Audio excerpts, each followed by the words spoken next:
The last customer paid generously, pleasing the waitresses with his snow-white smile. As he left, the manager closed the establishment and prepared to go home. "Okay girls, good job today. Take the tips with the bartender," he ordered before heading to his office. It was Igor the janitor's turn. He had started working there 3 months ago and quickly befriended the staff because the waitresses liked him. Igor was a 23-year-old young man who appeared fit and athletic, except for the fact that he hadn't received an education. He had spent his childhood in an orphanage, occasionally staying with foster families, but never for long, as he would run away from his new parents. And what about his biological parents? Initially, he hoped they would come to take him home, but over time, he lost hope and stopped waiting for a miracle. Upon leaving the orphanage, he immediately sought a job, but all required education and experience, of which he had none. He was offered a job as a stevedore, but it paid very little and had no days off. Igor took the job out of necessity, but one day found an advertisement in a newspaper: a janitor was needed at a restaurant. The next day, he went there and had an interview. The owner, Mr. Favio, hired him without many questions. That's how Igor settled in, becoming the favorite member of the team. That night, he cleaned the place more meticulously than usual because Favio was expecting a health inspection any moment and had asked Igor to leave everything perfectly tidy. After finishing cleaning, he gathered all the trash into a large bag and took it outside. There was a dumpster, a special machine for trash disposal. Overall, the restaurant owner, while somewhat strict, was still considered a fair employer. He didn't tolerate kitchen and other areas being messy, thus he pushed and paid well his employees. It was already getting dark when Igor walked out with the trash bag, but before reaching the dumpster, he saw a girl sitting on a bench. She was crying, her hands clutching her face. Igor wondered what had happened and, approaching, tried to calm her. "Hey, are you okay? Wipe your tears. What happened?" But the girl didn't stop crying. Igor walked up to her and sat down beside her after tossing the trash into the dumpster. He could see she was very tired and truly in trouble. Additionally, Igor noticed her old, worn-out clothes, torn in places. In his mind, he immediately thought, is she a beggar or a victim of a crime? Another thing Igor noticed was that the girl was pregnant. His hands trembled.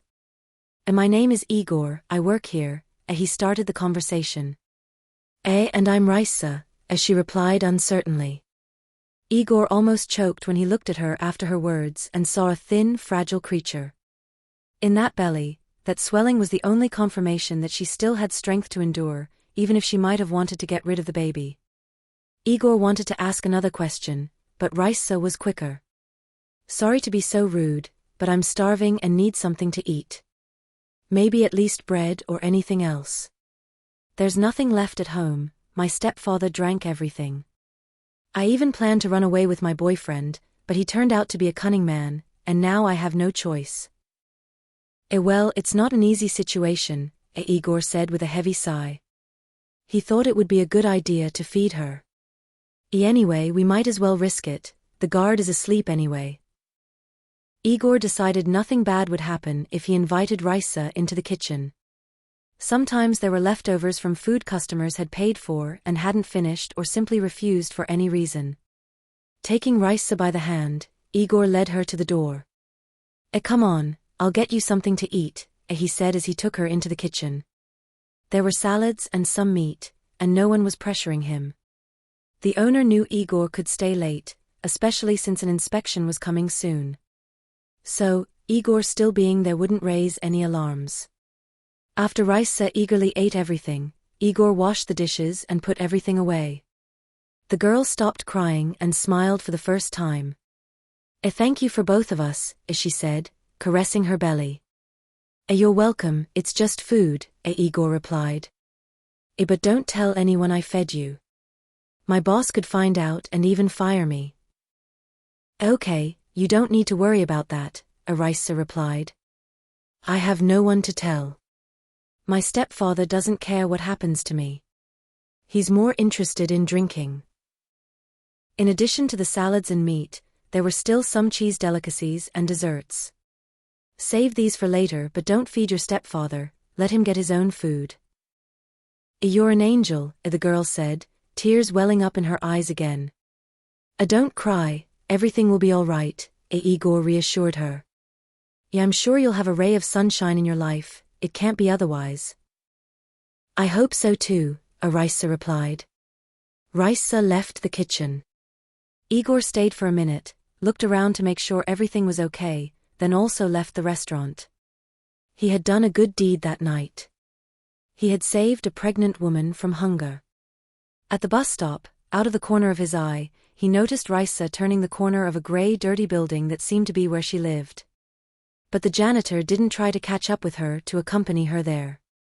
Meanwhile, approaching the entrance, Raisa looked up at the windows of the third floor, where the lights were on, and realized her stepfather was awake. It seemed he hadn't found any alcohol or hadn't had enough, so he was waiting for his stepdaughter to try to get some money from her or send her to find money. He often did this when he wanted to get drunk. At that moment, Raisa found herself flooded with memories. Like a projector in a cinema, she replayed all the previous events that had led to this life. Her family was considered poor. Behind their backs, people said they were poor or even beggars. Raisa had never seen or known her biological father. Her mother had never spoken about him. There were no memories of him at home, no photos to give her any idea of who he was. Her stepfather, Martim, played the role of a father only when he needed something in return. He often got what he wanted using physical force, earning him the nickname a monster. Raisa called him that behind his back to distance herself from his name, with no desire to consider him a human being. On the contrary, she saw him as a vile man, with cruel qualities. Her mother was different. She struggled to meet her daughter's needs. Matilda worked hard, sometimes forgetting her own needs, leaving early and returning late at night. Raisa learned to cook and clean by herself in the meantime, and everything could be fine. Many people live like that if it wasn't for her stepfather, who made Matilda serve him as a maid. Someone might ask why she tolerated it. Well, she tolerated it because the apartment they lived in was a gift from Martim's parents. They didn't have their own place, so Matilda had to put up with this tyrant. But things weren't going well for Raisa. She was constantly humiliated by her peers, and her teachers didn't even try to stop it, just watched. She was bullied and insulted. She only had simple, sometimes even old clothes, and she ate free lunches in the cafeteria. Other students knew this. Raisa hadn't done anything wrong, except for not being rich, but this fact haunted her throughout her time at school. She often cried at night, burying her face in the pillow. She thought that if her father were there, he would take her out of this situation along with her mother. At the same time, Raisa wasn't angry with her mother, knowing she was doing the best she could. One day, they were sitting in the kitchen, eating porridge, while her stepfather was asleep. Dear, forgive me for not being able to create good conditions for you, her mother cried, hugging her thin daughter. Mom, it's not your fault. We're not the only ones living like this, Raisa tried to reassure her. You'll see that something must change for us and one day there will be no problems with money. Obviously, impossible dreams, but her daughter's optimism gave her mother confidence and hope in a bright future for a while. I hope that if God helps this will happen, as she said, wiping her tears with a handkerchief. I ask God day and night not to abandon us and I pray for you. You are my only reason for living.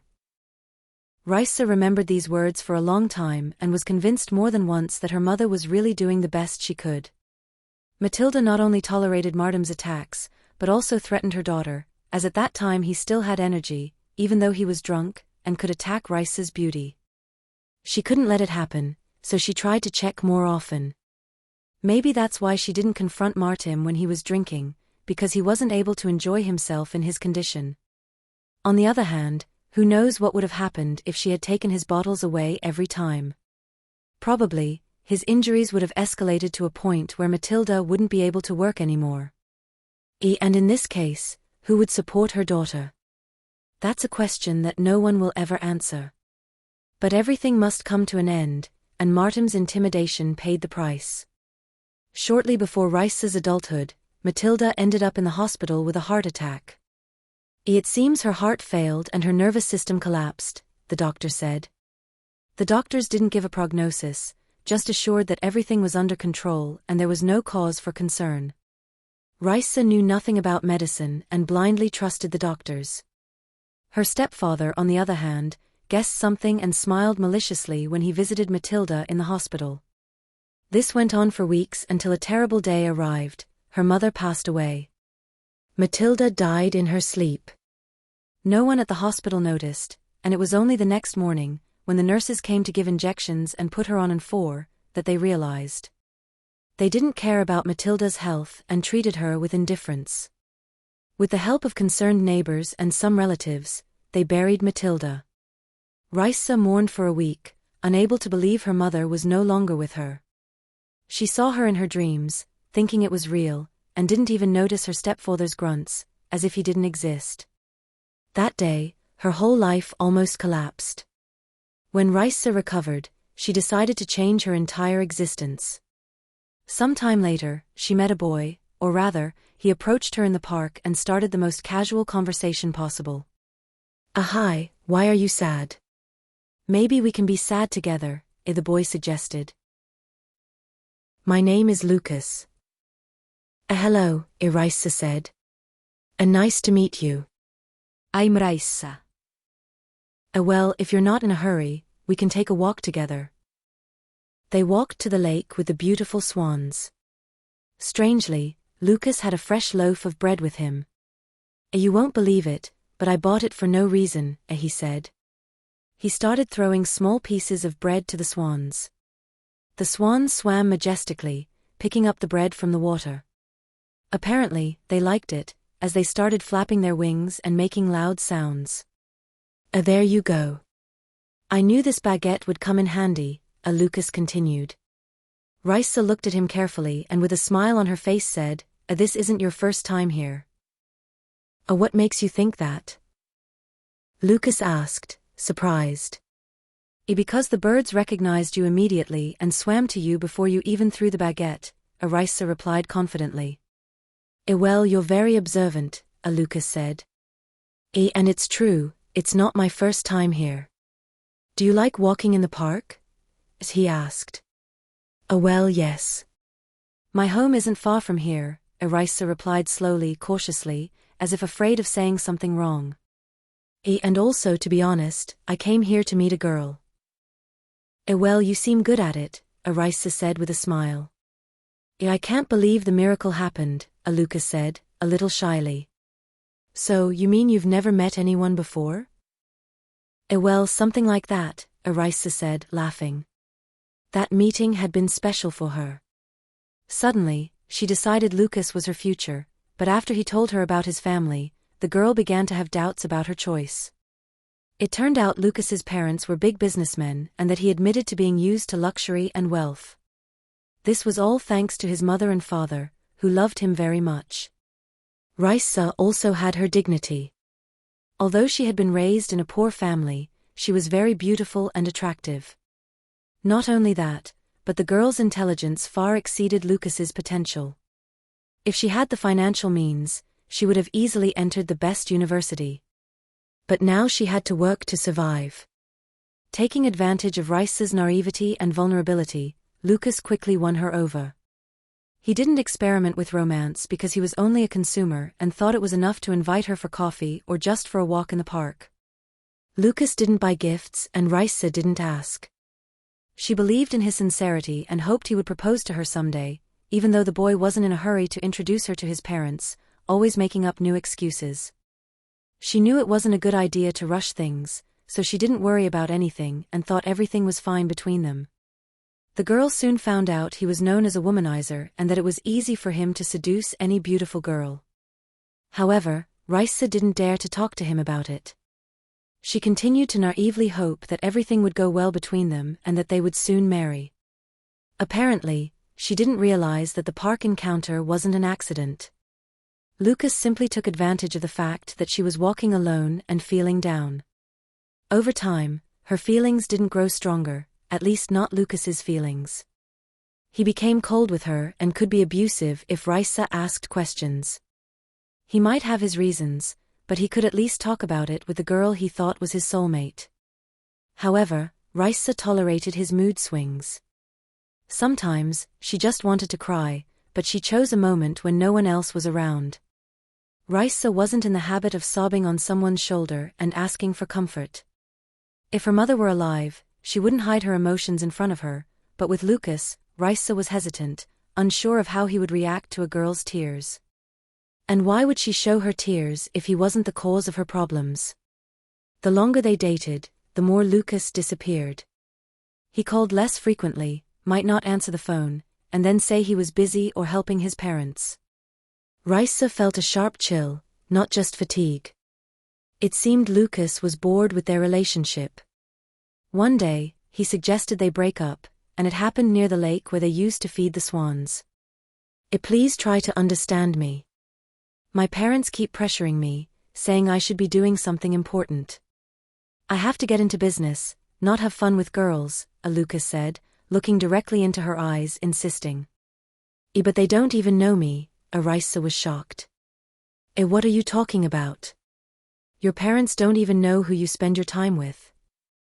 And no, I thought about telling them later and introducing you, Lucas replied. It was obvious Lucas was lying and he didn't even try to hide it.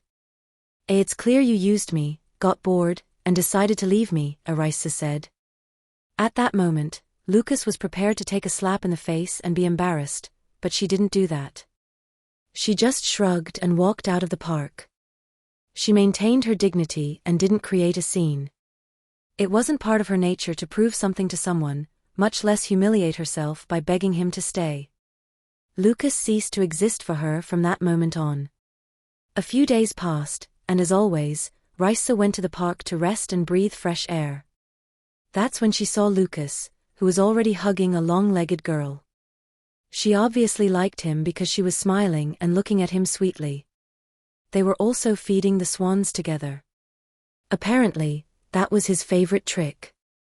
Raissa didn't approach them to try to figure out what was going on. Everything was over between them, and that conversation wouldn't have led anywhere. She turned around and went home. She didn't want to see that man again. Lucas had won another trophy, and soon he would also discard her and end the relationship. It seemed he had the skill to attract people to him, enchant them with his care, and then plunge them abruptly into cold water, returning them to reality. Raissa took a few days off and didn't leave the house. All she did was cry. At the same time, her stepfather, upon hearing that she had been abandoned by a wealthy man, mocked her, "You're as naive as your mother was. She also believed in me until she realized who I really was." Raissa tried to ignore the irony and constant provocations from her stepfather. She simply didn't have the energy to argue or talk to him. She wondered why life was so unfair and for what sins she was being punished. Raissa didn't know what was happening to her and why she wasn't lucky in life. The job market didn't wait for her and soon hired a new employee. The girl found out when she got there and was almost hysterical. After all, that was the only way to make money. But the news of the pregnancy was a real shock. She felt bad and bought a test, which showed 2 lines.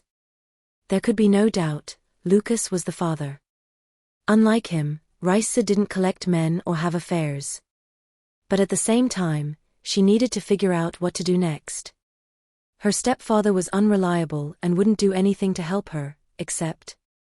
No, Raissa couldn't let this happen, especially because she wasn't giving up the baby. She planned to leave that hell and start a new life, but the problem was that no one would help her. No one would hire a pregnant girl. No one wanted to get in trouble by hiring a girl who was about to go on maternity leave. She almost went crazy when she found herself in such a miserable situation, but she tried to calm down. She had no money, so she had to humble herself and beg for alms from people. She had no other choice. Her stepfather constantly threatened to throw her out of the apartment if she tried to argue with him. Where would she go in such a situation? The miserable situation pushed her further and further to the point of humiliation. Not everyone gave her money, but she managed to gather some during the day. It was enough to buy a little food, and the rest was taken by her stepfather. In this situation, she had no one to ask for help. The sheriff wouldn't help anyway. It turned out that she had been there several times when there were complaints of abuse, but he would just reprimand and do nothing concrete. All he did was check the liquor stores that had bribed him and keep quiet about any violations. These memories passed before her eyes like a short film. She even felt a little uncomfortable for having reached this point in her life. All because she had shown weakness and naivety in believing in Lucas's pure love. He's who she wants to blame for her problems. It was several pieces of the same puzzle that worked together and led to these unfortunate consequences. That's where all her problems came from and only increased with each passing day.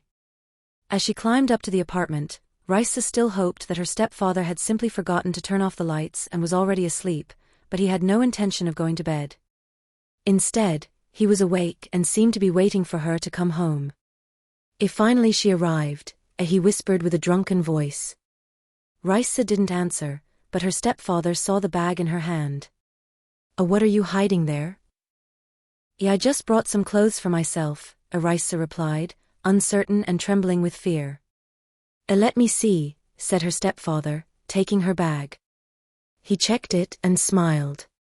Good girl, you brought food for Daddy. Raisa had nothing to say. She went to her room in tears. All night she cried into her pillow, thinking of her mother. The whole world seemed to have turned upside down at that moment, and everything Raisa had hoped for had disappeared into oblivion. Her stepfather became even angrier, as he wouldn't share the food with her. After all, she was pregnant and needed to eat for two, but no one thought of that except her. The next morning, Igor arrived at work.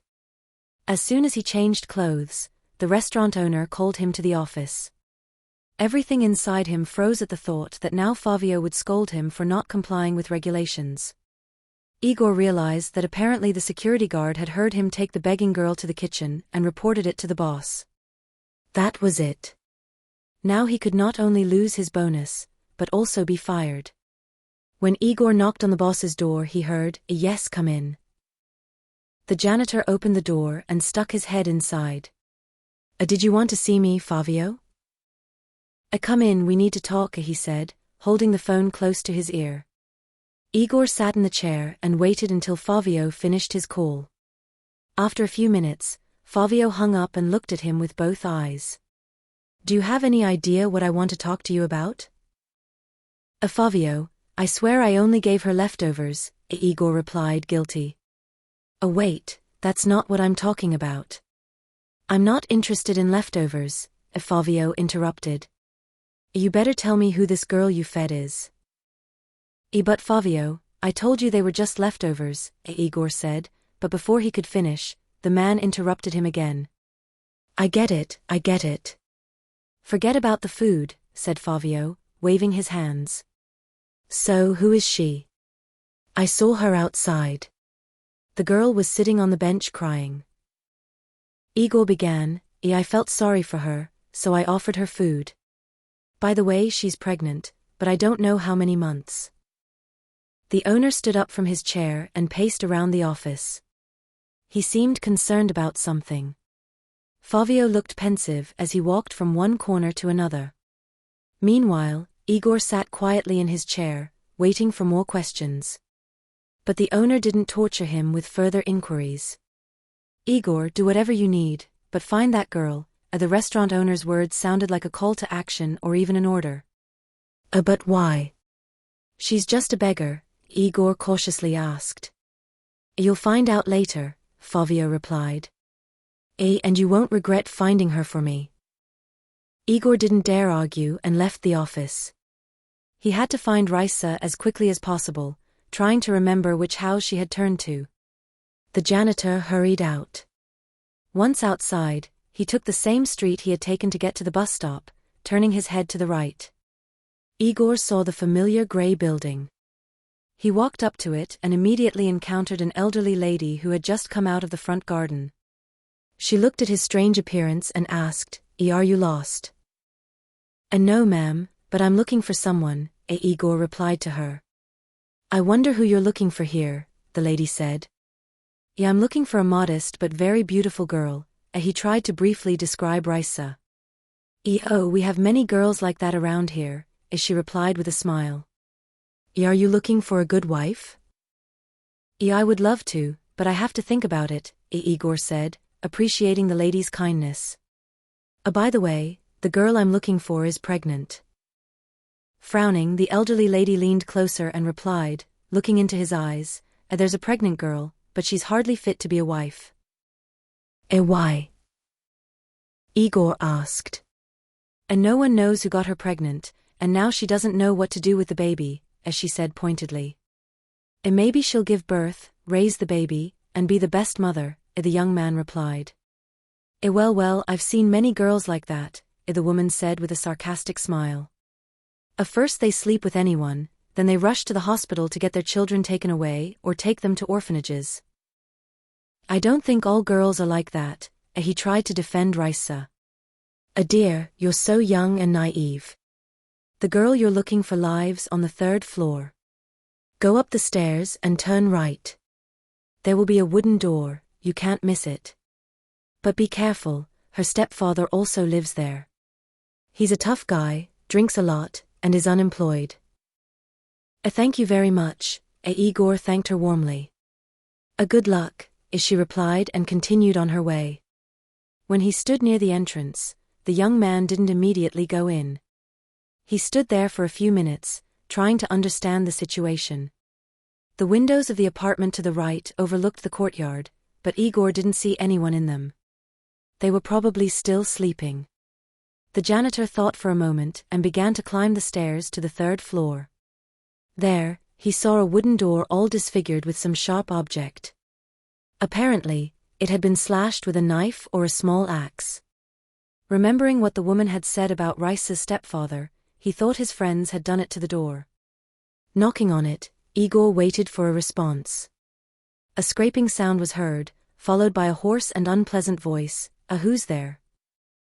The door opened and a shirtless man with disheveled hair appeared.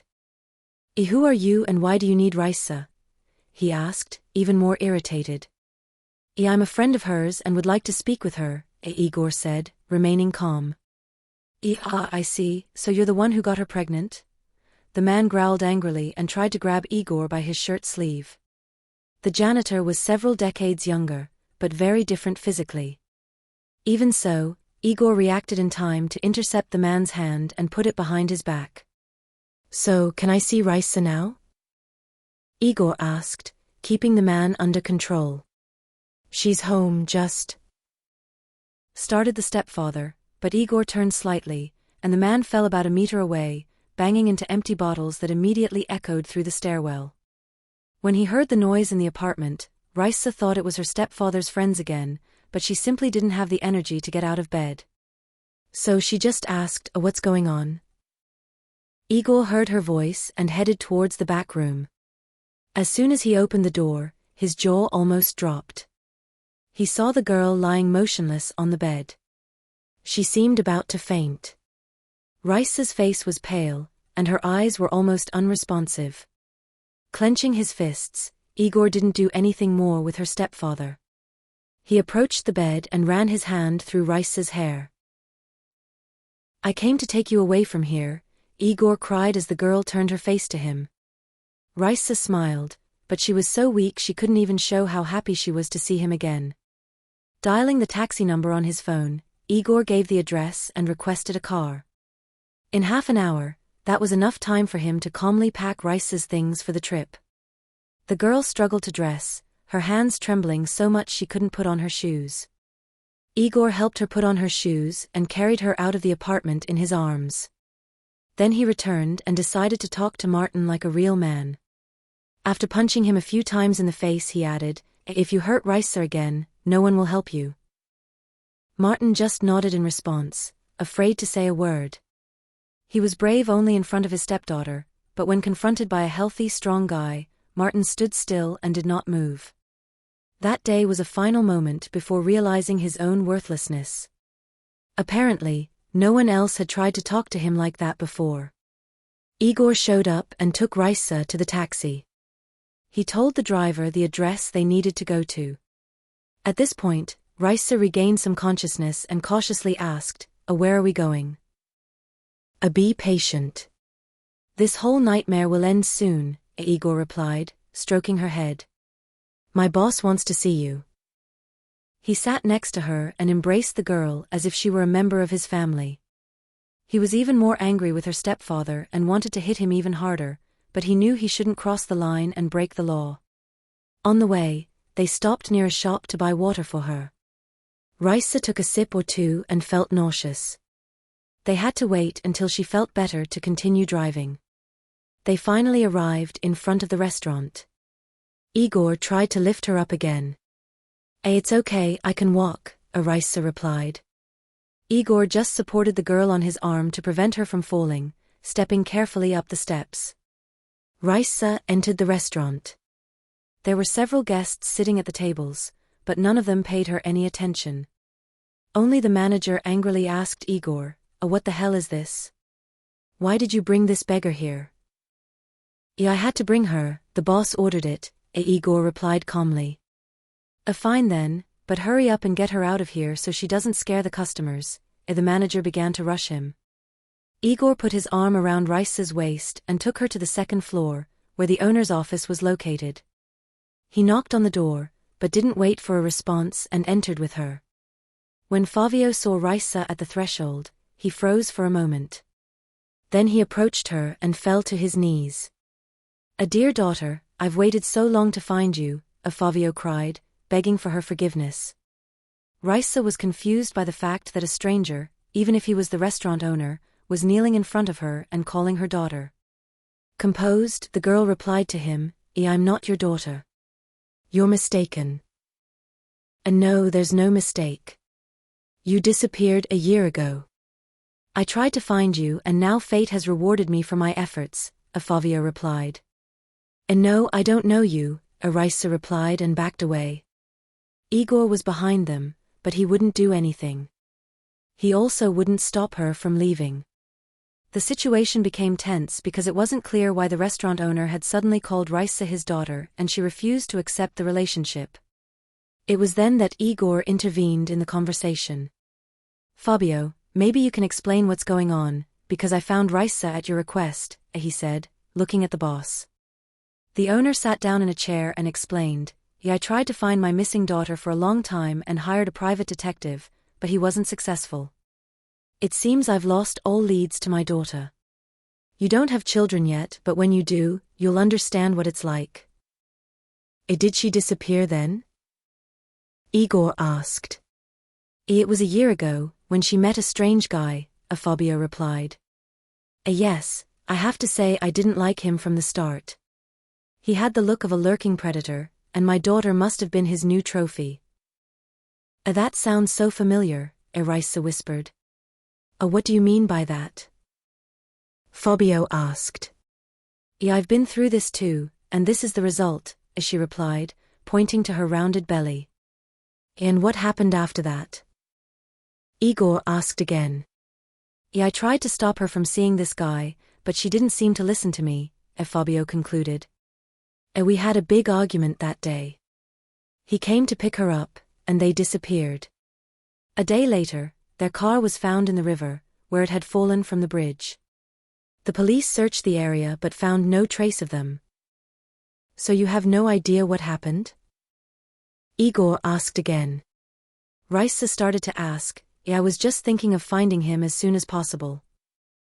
The restaurant owner replied weakly, holding his head, but again we're not related. Raisa, he said, my mother's name was Matilda and I never met my biological father. The restaurant owner shrank a bit when Raisa mentioned her mother's name. He approached her and almost whispered, no way, she lied to me. There was an awkward pause because Fabio's words shocked Igor and Raisa. They didn't know how to react to what Fabio meant. Maybe he was just losing his mind because his daughter was missing, but no, he seemed perfectly normal and even answered questions. Who lied to you? Raisa asked. I don't know what to say, the restaurant owner said, sinking heavily into an armchair. We're not in a hurry, Igor said, pulling up a chair in front of Raisa and leaning forward on the table edge. Well, all right. I'll try to explain what happened years ago, Fabio said. He began recounting how he and his wife had unsuccessfully tried to have a child. It took them a long time to discover that his wife was infertile. Fabio was on the brink of losing his sanity, but thanks to his wife, he calmed down. Brienne volunteered to undergo treatment and use their last chance. They spent another year with no results. Desperate, Fabio wanted to adopt a child from an orphanage, but his wife refused and suggested a more radical path. She came up with the idea of a surrogate pregnancy, something understandably risky and dangerous at the time. But Fabio agreed because he had no other options. It took almost 2 months to find a suitable candidate. She turned out to be Matilda, Raisa's mother. Brienne and Fabio provided everything she needed. She didn't need anything. She lived in the cottage and they brought food and necessary vitamins every day. The future parents were hoping to have a baby at last, but just before the ultrasound appointment, Matilda disappeared. Fabio and Brienne came to the house and it wasn't locked. After checking all the rooms and outbuildings, they couldn't find the surrogate mother. At that moment, they panicked.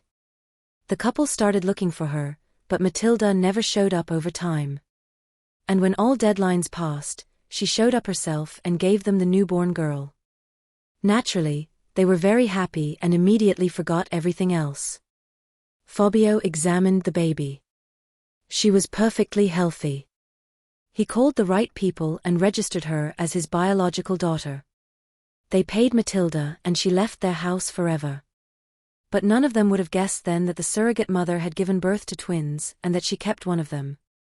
Apparently, she wanted to be a mother too.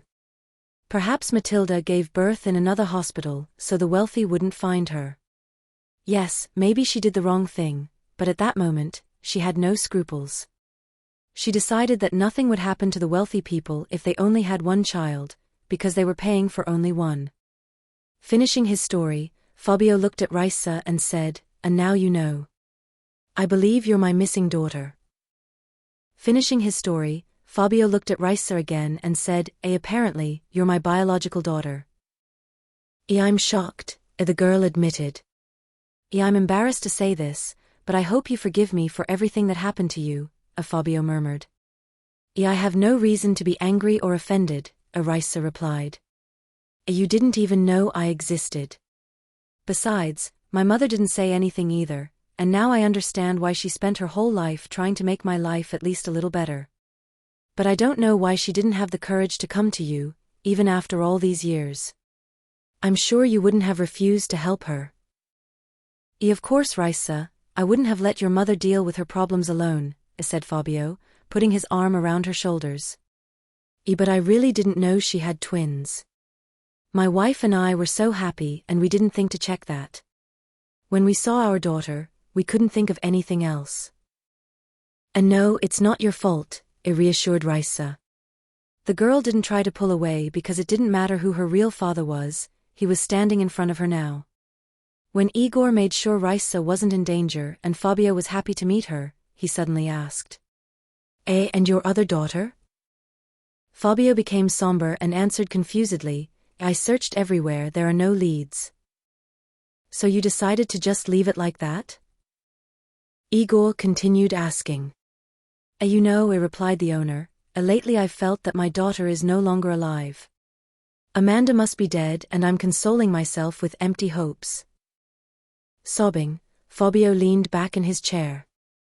He sobbed like a child, but not even Igor tried to calm him. On the contrary, they decided it would be easier to talk about anything else after letting him express his emotions. Finally, the restaurant owner calmed down, and at that moment, someone knocked on the door. "Sure, come in," said Fabio. "Manager, do you need any help?" "And no, Renard, it's better for you to get back to your tasks and not distract me," he replied, annoyed. Igor looked at him with a smile as his eyes sparkled. "Renard, we have important matters to attend to now." The janitor's words sounded ironic, but the manager didn't respond to them. After assessing the situation, he realized his presence was indeed unnecessary now. The manager closed the door and continued. Igor, today is your day off. Why? In the middle of the workweek? He asked. Man, I'm the boss here. It's up to me to decide when you can have an extra day off, Fabio said. Well, here are the house keys. I'll send an address by message. Take Raisa there so she can rest and take a shower. Oh, I almost forgot, take some money too. Buy everything she needs and take good care of her. Igor took the keys, a note with the address, and money from Fabio. He helped Raisa to her feet and led her through the main dining area of the restaurant. Fabio's driver took them home. The janitor expected to see Fabio's wife there, but there was no one inside. After putting the shopping bags on the table, Igor took Raisa to the bedroom. Here's the closet. There should be some clothes for his daughter. Since you're twins, they should fit you more or less. Leaving the girl to change clothes, he went to the kitchen to cook something. Meanwhile, Fabio went to the detective he had hired to find his daughter. Hello Tiago, he said. I have good news and bad news. Good afternoon, Fabio, the detective replied. Well, let's start with the good news. I found my daughter, but not Amanda, the restaurant owner explained. What do you mean? Not Amanda? Who is she? Asked the detective, surprised. Her name is Raisa, but she's also my daughter, Fabio explained. So you had two daughters, Tiago said thoughtfully. I didn't know any of this until today. And I must admit, I'm a bit shocked. It seems Matilda kept her second daughter and didn't tell us. I see, the detective responded. Well, what's the bad news then? At that moment, the restaurant owner lowered his head and cried. His hands were clenched into fists and he seemed distraught. Tiago, I think we should stop looking for Amanda, he suddenly suggested. I don't think Amanda is alive anymore. If she were alive, she would have shown up long ago. Probably after that accident, her body fell into the river and was carried away by the current or wild animals got to it. And that's it. There's no chance of finding her. You shouldn't think like that, Fabio, the detective interrupted his gloomy thoughts. I wouldn't jump to those conclusions, especially since Amanda's body hasn't been found yet. Also, there were no personal belongings in the car cabin found in the river. Well, maybe they threw them away along the way, Fabio cautiously replied, uncertain. No wallet in any way, the detective replied. You said you had a fight with her the day before her disappearance, and Amanda threatened to go to her boyfriend's house. Yes, that's what happened, he said.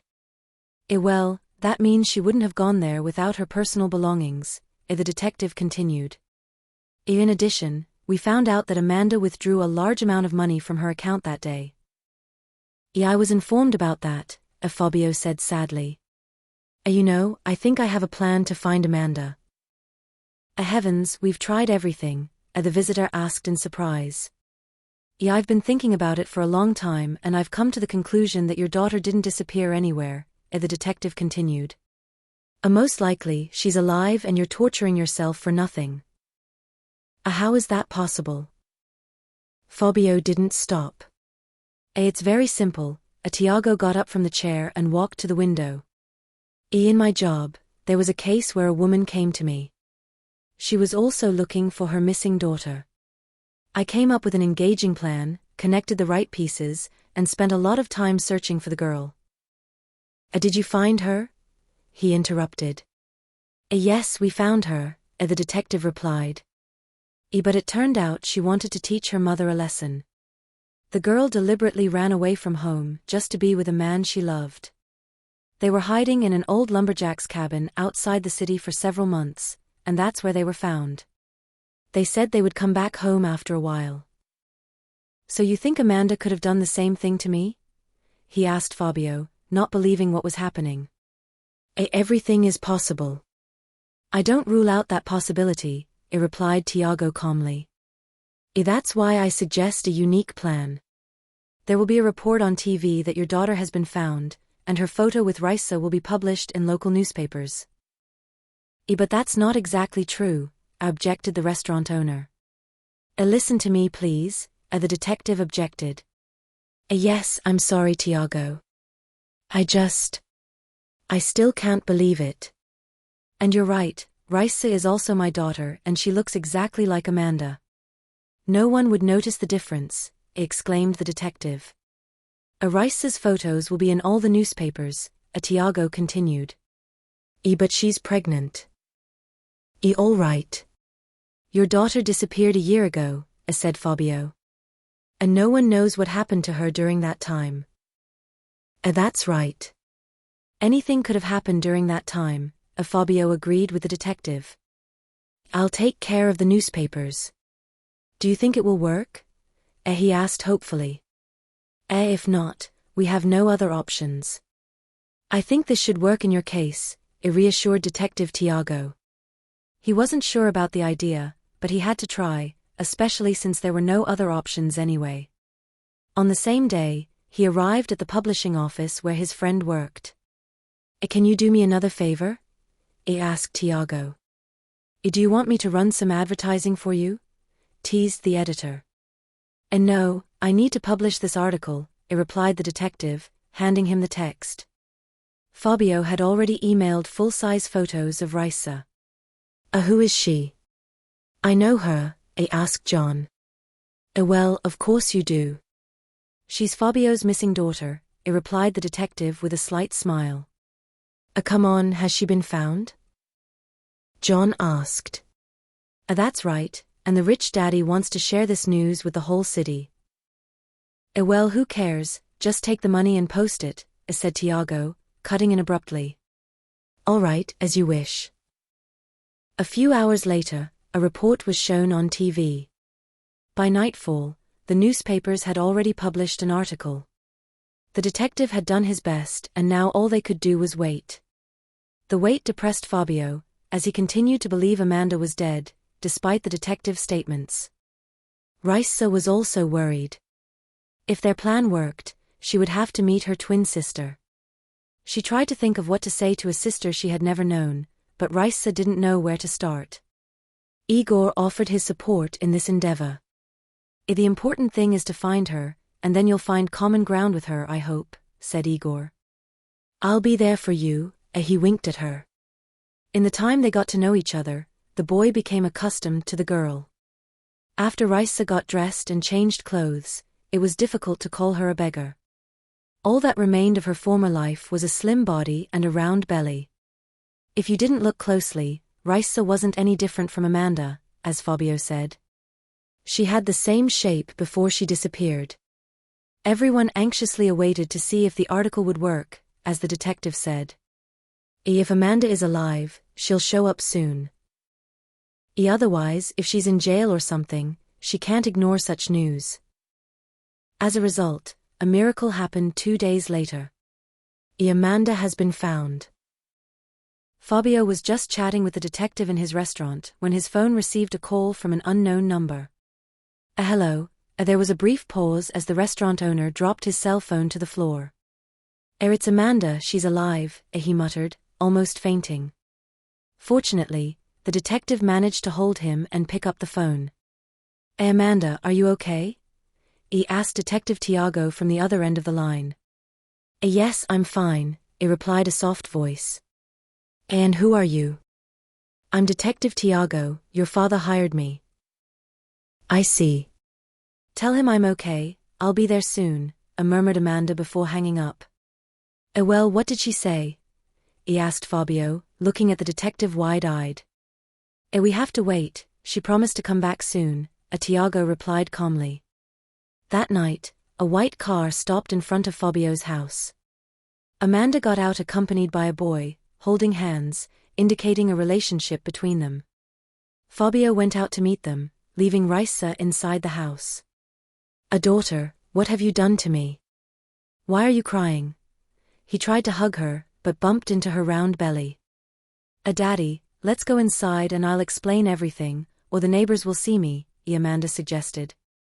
I feel so ashamed, I shouldn't have done that even for a minute. In a few minutes, the three of them were sitting in the living room. Fabio couldn't stop looking at his daughter. It hadn't been more than a year, but it felt like an eternity.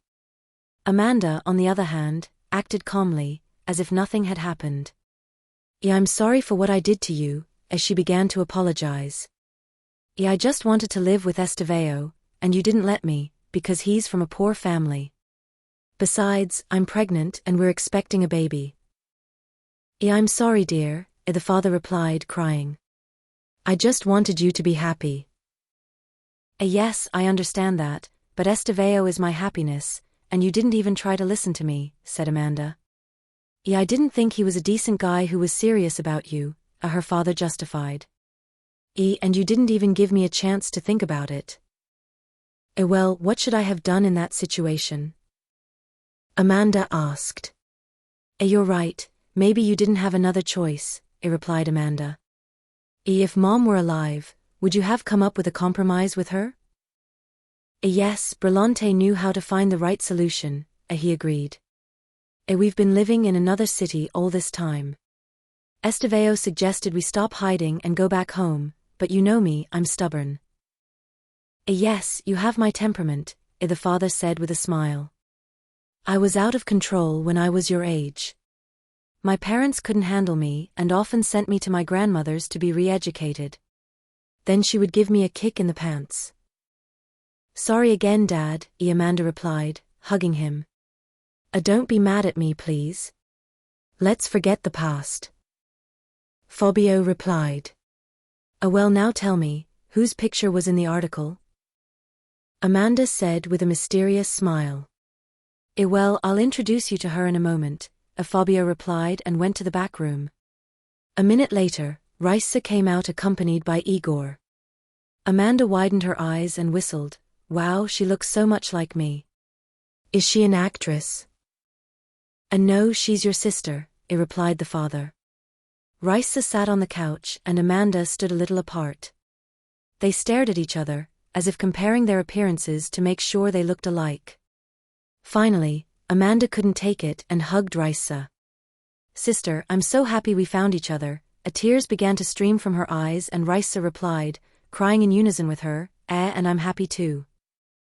Igor, Estevao, and Fabio went to the kitchen to give them a chance to talk privately. "Raisa, my dad has already told me everything," said Raisa. "And my mother gave him and your wife a girl, and she kept the other." The sisters told each other how they had to live all this time. They found out that their destinies were similar in some respects. There was a constant void in both of them, as if they felt their other half was nearby, not in the sense of a fiancé, but in the sense that they did not have the opportunity to enjoy life fully. No wonder they say that twins have a spiritual connection. So Fabio found 2 daughters at once, and both were pregnant as if they had planned it in advance. Fabio was very happy and allowed Amanda to marry Estevao, even though they were already living together, but for the relationship to be serious, it had to be formalized. As for Raisa, she was surrounded by Igor's attention and care for almost a month. Each of them felt new feelings until they realized they were made for each other. Especially because Igor did so much for her and became a family member during that time, he honestly admitted that he was in love with Raisa and had no intention of giving her up. He planned to accept the future baby as his biological son and give him his last name. After all the preparations, Fabio organized a luxurious wedding for both daughters. They had a ceremony on the same day. The restaurant owner had already taken care of it in advance. He also provided housing. He had a spacious apartment in the city and left the large country house to the newlyweds. There was enough space to accommodate both families after the wedding. Everyone moved in together there. Fabio made Estevao his personal assistant and transferred Igor to the security department. When the boy asked about this, he just remembered the moment he had taken the beggar woman to the kitchen. Besides, Fabio asked Raisa to take him where her mother was buried. He decided to honor her memory. So he and Raisa went to her stepfather's house. The man, in his drunken state, didn't even realize who was standing in front of him. When Fabio told him that Raisa would no longer live there, he realized that now he had no one who could bring money and drink to him. He started yelling and cursing. There was nothing more to talk to him about. Raisa and her father left that terrible place. Now she has a new life. Amanda and Raisa were preparing for childbirth, buying all the essentials for the little ones.